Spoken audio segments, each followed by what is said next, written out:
Sunita Patel trainee પરિવાર તરફથી આપનું હાર્દિક સ્વાગત કરું છું।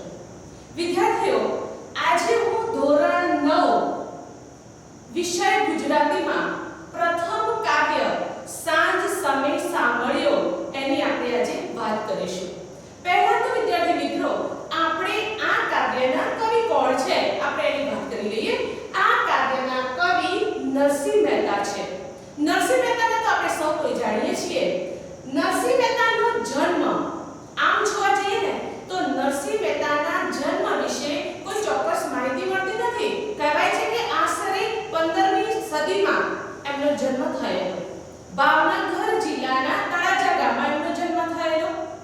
જન્મ તળાજામાં થયો હતો, પરંતુ તેઓ રહ્યા જૂનાગઢમાં, એટલે જૂનાગઢ એમની કર્મભૂમિ છે। હવે વિદ્યાર્થી મિત્રો, આપણે આગળ જઈશું કે આ કાવ્ય છે એનો સાહિત્ય પ્રકાર ગીત કાવ્ય, જેને કે ભક્તિ કાવ્ય પણ કહી શકાય અને પદ પણ કહી શકાય। એટલે કે નરસિંહ મહેતાના પદો આજે પણ જાણીતા છે અને એ પદો આશરે 1500 જેટલા પદોની એમણે રચના કરેલી છે। તો આપણે આગળ જોઈએ હવે કે એમણે કઈ કઈ રચનાઓ કરેલી છે। તો એમણે શામળસાનો વિવાહ, હાર, હુંડી, મામેરું, શ્રાદ્ધ જેવી રચનાઓ આપેલી છે, એટલે કે એને પદો આપેલા છે, ચરિત્રાત્મક પદો આપેલા છે, આત્મવૃત્તાંતના પદો આપેલા છે, જેમણે આની અંદર પોતાના જ વૃત્તાંતો એમણે મૂકેલા છે। આ સિવાય ચાતુર્યો, હિંડોળાના પદ, કૃષ્ણના પદ, વસંતના પદ જેવી રચનાઓ પણ આપેલી છે। આ જે કવિ છે એમનું ઉપનામ આદિ કવિ છે। આદિ કવિ તરીકે તેઓ ઓળખાય છે અને આ જે કવિતા છે, એટલે કે જે નરસિંહ મહેતાના પદો છે એ મોટાભાગે જૂનડા છંદમાં લખવામાં આવેલા છે। આ કાવ્ય એના બધા જ કાવ્યોમાં આધ્યાત્મની ઊંચાઈ દેખાય છે અને એમણે કૃષ્ણમય બનીને, નરસિંહ મહેતા છે ભગવાન કૃષ્ણના પરમ ભક્ત હતા, ભગવાનના સાક્ષાત એમણે દર્શન કરેલા। આવા નરસિંહ મહેતાની કાવ્ય રચનાઓની અંદર આપણને જોઈશું તો કૃષ્ણના પ્રેમે રંગાઈને એમણે સરસ મજાના પદો લખેલા છે। એમાંનું આ એક પદ છે આજે આપણે જોઈશું, સાંજ સમે સાંભળ્યો। તો આપણે વિદ્યાર્થી મિત્રો, આપણે હવે શરૂઆત કરીશું કાવ્યની। પહેલા તો આપણે કવિનો પરિચય જાણી લીધો, ચલો શરૂઆત કરીએ। જો વિદ્યાર્થી મિત્રો તમે તમારી પાસે પાઠ્યપુસ્તક રાખશો ને તો તમને આ કવિતા ગાવાની પણ મજા આવશે। પહેલા તો આપણે સમજૂતી પહેલા તો આપણે આ કાવ્યનું ગાન કરીશું, આપણે સાથે ગાન કરીશું, માટે તમે તમારું પાઠ્યપુસ્તક તમારી સાથે રાખજો કે જેથી તમે તાલ અને લય સાથે ગાવાની ખૂબ મજા આવશે। ચાલો વિદ્યાર્થીઓ, હવે આપણે કાવ્યનું ગાન કરીશું।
મજાનું ભજન પણ છે.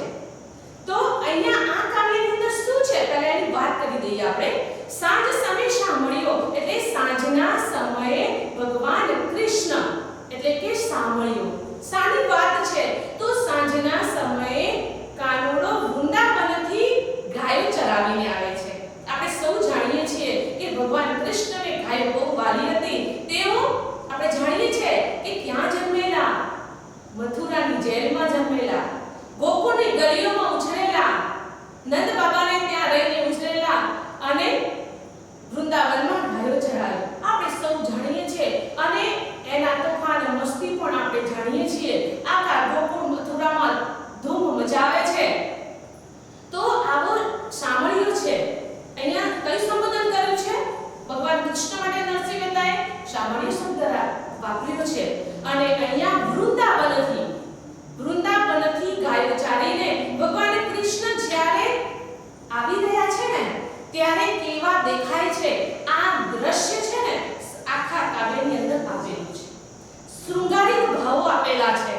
અને ત્યારે નરસિંહ મહેતા કહે છે કે જ્યારે વૃંદાવનથી આવે છે ને ત્યારે સાંભળ્યો કેવો સુંદર લાગી રહ્યો છે અને એના હૃદયને સ્પર્શી જાય એવું એનું રૂપ છે. એ રૂપને બસ એને જોયા જ કરવું છે એવી વાત આ કાવ્યની અંદર આપેલી છે. એને શું પહેર્યું છે, કેવી રીતે ચાલતા આવે છે એવી ઘણી બધી એને ઉપમા એટલે કે ઉપમાઓ પણ આપેલી છે. તો ચલો વિદ્યાર્થી મિત્રો હવે આપણે કાવ્ય પંક્તિ સાથે એની સમજૂતી કરીશું.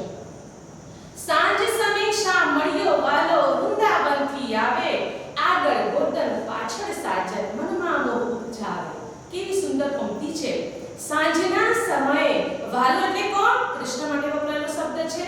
સાંજના સમયે વૃંદાવનથી કોણ આવે છે? કૃષ્ણ આવી રહ્યો છે. કેવો છે? તો આગળ ગોધન, ગોધન એટલે ગાયોનું ધણ.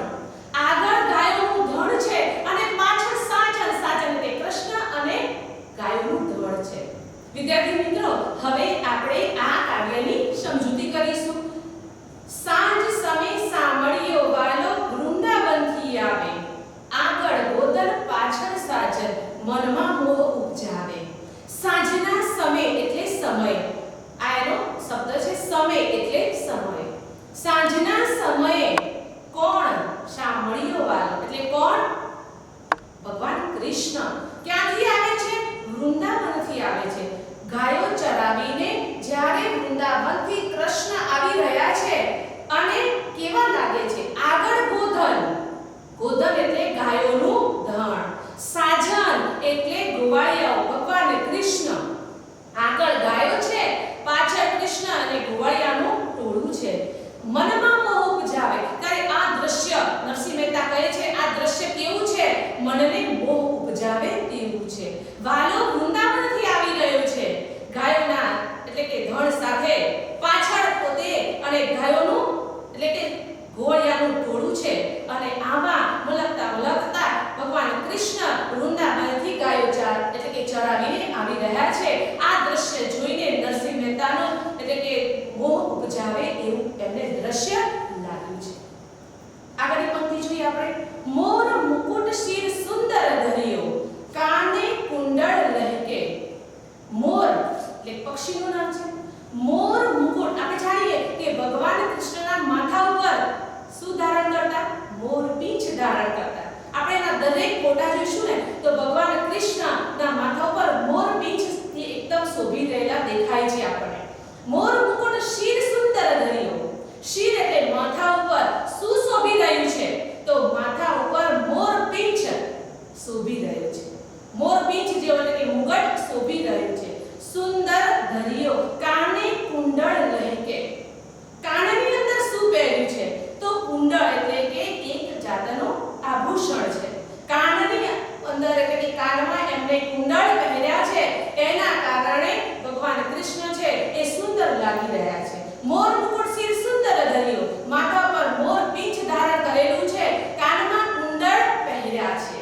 આગળ જોઈએ. પહેરા પીતાંબર ફૂલની પછેડી, ચૂવા ચંદન મહેકે. એમણે શું પહેર્યું છે? પીતાંબર. પીતાંબર એટલે પીળું વસ્ત્ર. પીત વત્તા અંબર. પીળું વસ્ત્ર ધારણ કર્યું છે, ફૂલની પછેડી, પછેડીનો મતલબ શું થાય? એક ઓઢવાની ચાદર જેને કે દુપટ્ટા છે. એમણે શું પહેર્યું છે? પીતાંબર પહેર્યું છે અને પછેડી ઓઢી છે.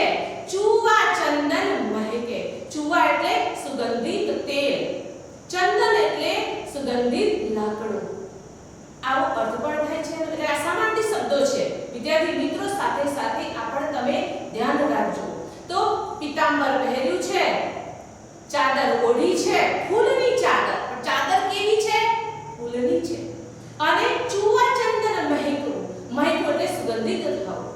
એના કારણે કૃષ્ણ કેવા લાગી રહ્યા છે? સુગંધિત છે. શેનાથી? સુગંધિત તેલ અને ચંદનથી મહેકી ઉઠ્યા છે. માથે મોરપીંછ ધારણ કરેલો છે, કાનમાં કુંડળ ધારણ કર્યા છે, પીળું પીતાંબર પહેર્યું છે અને ફૂલની ચાદર ઓઢી છે. આવા કૃષ્ણ જ્યારે વૃંદાવનથી આવે છે ત્યારે આવા કૃષ્ણ શોભી રહ્યા છે. અને આ નરસિંહ મહેતા આપણને નરસિંહ મહેતા આ દ્રશ્ય જોઈને એટલે કે એને આ દ્રશ્ય એવું એનો મનનો એટલે કે મોહ ઉપજાવે છે કે જાણે એમ લાગે કે બસ હું કૃષ્ણને જોયા જ કરું. વિદ્યાર્થી મિત્રો હવે આપણે આગળની પંક્તિ જોઈએ. તારા મંડળમાં જેમ શશિયર શોભે, હેમે જડિંગ હીરો, તેમ ગુવાળમાં ગિરધર શોભે, હરિહરધરનો વીરો. તારા મંડળમાં એટલે કે આકાશમાં રહેલા તારાઓનો સમૂહ, એટલે એનો મતલબ થાય તારા મંડળ. તારા મંડળમાં જેમ શશિયર શોભે, શશિયરનો અર્થ થાય ચંદ્ર, શશિ, સો એના સમાનાર્થી શબ્દો છે. તારા મંડળમાં જેમ શશિયર શોભે, આકાશની અંદર તારાઓની વચ્ચે જેમ ચંદ્ર શોભી રહ્યો છે. નરસિંહ મહેતા કહે છે કે વૃંદાવનથી જ્યારે કૃષ્ણ આવી રહ્યા છે ત્યારે કેવા લાગે છે? એમાંનું આ એક દ્રશ્ય છે કે તારા મંડળમાં જેમ શશિયર શોભે, તારા મંડળ એટલે કે તારાના સમૂહની અંદર ચંદ્ર કેવો સુંદર લાગે છે એમ ભગવાન કૃષ્ણ શોભી રહ્યા છે. કોની વચ્ચે? ગોવર્ધની. જેમ હડિંગ એટલે કે જડિંગ હીરો એટલે કે હેમ એટલે સોનું, કનક, સુવર્ણ આવો અર્થ પણ થાય. હેમે જડિંગ હીરો, જેમ સોનાની અંદર હીરો જડેલો છે એ સુંદર લાગે છે એવા ભગવાન કૃષ્ણ છે. એવો આ કાનુડો છે વૃંદાવનથી આવે છે ત્યારે ગોવાળની વચ્ચે શોભી રહ્યો છે. તારા મંડળમાં જેમ શશિયર શોભે, હેમે જડિંગ હીરો, તારા મંડળમાં જેમ ચંદ્ર શોભી રહ્યો છે, તારાઓના સમૂહમાં જેમ ચંદ્ર શોભી રહ્યો છે તેમ અને સોનાની અંદર હીરો ચમકી રહ્યો છે એવા કૃષ્ણ જ્યારે વૃંદાવનથી આવે છે ત્યારે શોભી રહ્યા છે. તેમ ગોવાળમાં ગિરધર શોભે, હરિહરધરનો વીરો, તેમ ગોળિયામાં ભગવાન કૃષ્ણ લાગી રહ્યા છે. હરિહરધરનો વીરો, હરિહરધર એટલે હળને ધારણ કરનારો. કોણ? ભગવાન કૃષ્ણ એટલે કે કૃષ્ણના ભાઈ, મોટા ભાઈ બલરામ. કૃષ્ણને બે ભાઈ, કૃષ્ણ નાના અને બલરામ મોટા. વાસુદેવ એટલે કે વાસુદેવને બે પત્નીઓ, એક દેવકી અને એક રોહિણી. દેવકીના કુખે કૃષ્ણનો જન્મ થયો, રોહિણીના કુખે બલરામનો જન્મ થયો. એટલે બંને ભાઈ થયા કે નહીં? તમને એવું લાગે કે કૃષ્ણ તો એકલા જ હતા, ના ભાઈ ક્યાંથી? તો ભાઈ આ રીતે છે. અને આવી રીતે હરિહરધરનો વીરો એના માટે વપરાયેલો શબ્દ છે કે તારા મંડળમાં જેમ ચંદ્ર શોભે છે સોનામાં એટલે કે જેમ જડેલો હીરો શોભે છે તેમ ગોવાળિયાની અંદર ગિરધર શોભી રહ્યા છે. કેવો? કોનો વીરો? તો હરિહરધરનો વીરો. એટલે કોણ? બલરામ. બલરામ એટલે કોણ? ભગવાન કૃષ્ણના મોટા એટલે કે મોટા ભાઈ. આવા વીરાનો એટલે કે કૃષ્ણ શોભી રહ્યો છે. હવે આગળની પંક્તિ જોઈશું. વાલાજીનું રૂપ હૃદયમાં વસ્યું, મણું તે ધસ્યું મારું, આળ કરી આલિંગન દીધું, તન મન મુખ પર વારું. વાલાજીનું રૂપ આપણે આગળ જોયું ને એમ. વાલાજીનું રૂપ હૃદયમાં વસ્યું. હૃદય એટલે હૃદય. નરસિંહ મહેતાને આવું રૂપ છે એના હૃદયમાં વસી ગયું છે અને મણું તે ધસ્યું મારું. ધસવું એટલે દોડવું. કોનું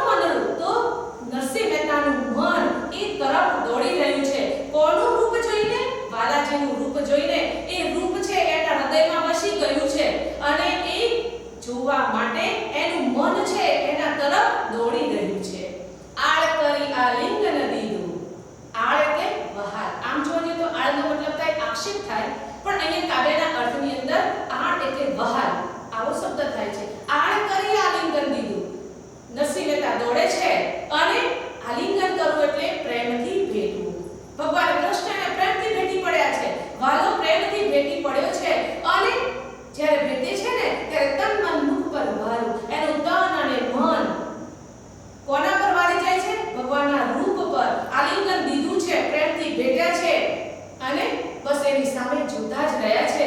એને એમ લાગે કે બસ હું તો ભગવાન કૃષ્ણને મારા વાલાને નિર્ખ્યા જ કરું, જોયા જ કરું, અને આવી રીતે ભાવ વિભોર બની જાય છે. એટલે કહે છે કે વાલાજીનું હૃદયમાં વસ્યું, મંડળ તે દસ્યું મારું, આળ કરી આલિંગન દીધું, તન મન મુખ પર વારું.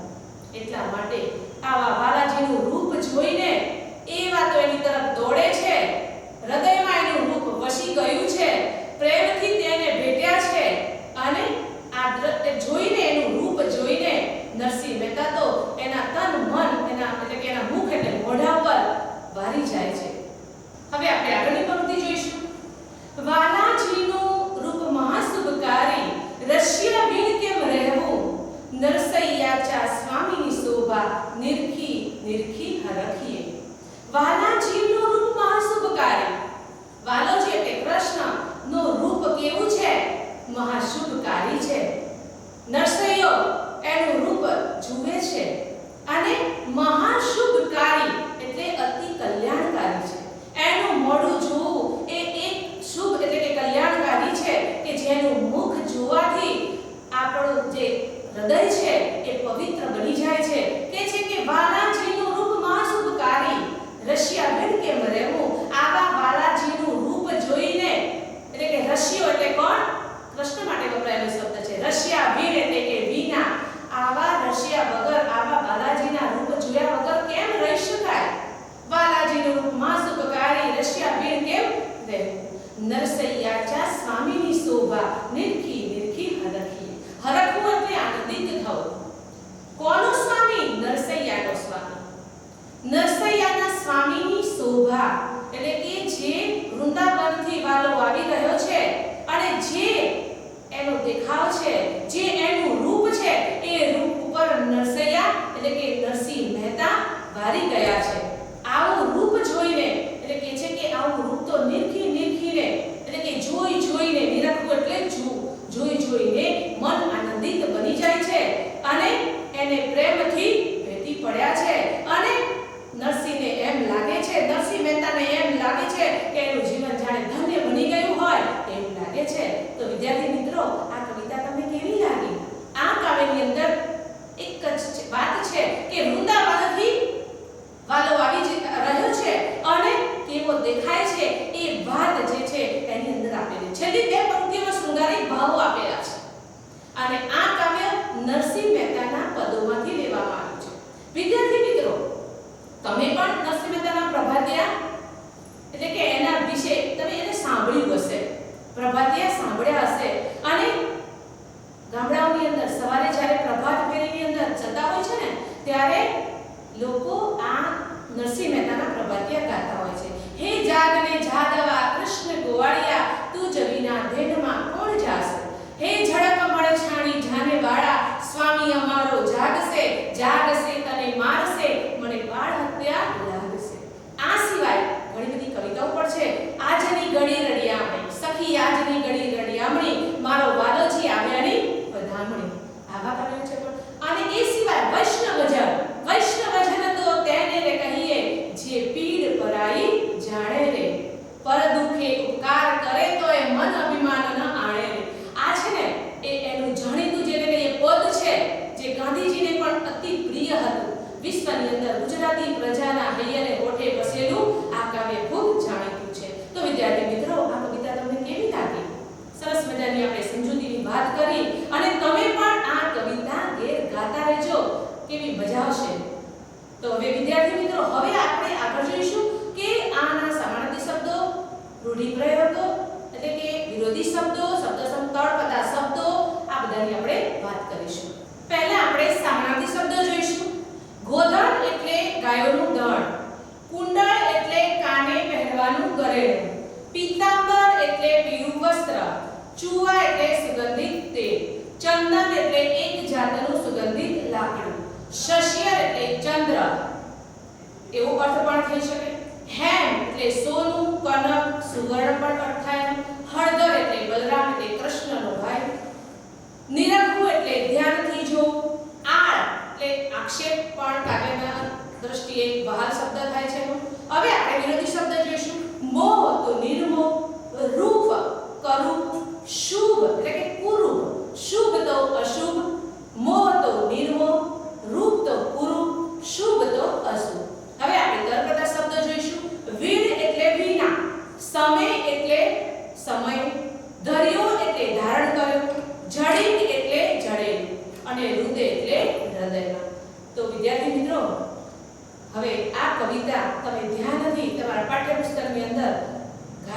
અને જે સમજૂતી છે એને સમજવાનો પ્રયત્ન કરો.